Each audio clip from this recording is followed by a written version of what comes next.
Vadakkanchery block panchayat കോഴ വിവാദത്തിൽ കോൺഗ്രസ് നടത്തിയ പ്രതിഷേധ മാർച്ചിൽ ഉണ്ടായ ഗതാഗത തടസ്സത്തെ ചൊല്ലി പ്രതിഷേധക്കാരും വാഹനയാത്രികരും തമ്മിൽ കടുത്ത വാക്കുതർക്കവും സംഘർഷവും.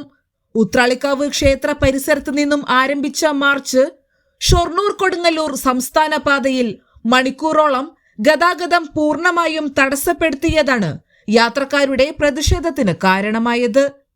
ബാരിക്കേഡ് മറികടക്കാൻ ശ്രമിച്ച പ്രവർത്തകർക്ക് നേരെ പോലീസ് ജലപീരങ്കി പ്രയോഗിച്ചതോടെ പാതയുടെ ഇരുവശങ്ങളിലും വാഹനങ്ങളുടെ നീണ്ട നിര രൂപപ്പെട്ടു.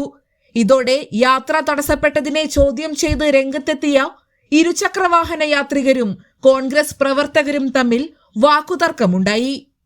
തങ്ങൾ വോട്ട് ചെയ്ത് വിജയിപ്പിച്ച് ജനപ്രതിനിധികളാക്കിയവർ തന്നെ തങ്ങളുടെ സഞ്ചാര സ്വാതന്ത്ര്യം നിഷേധിക്കുകയാണെന്നായിരുന്നു യാത്രികരുടെ പ്രധാന പരാതി.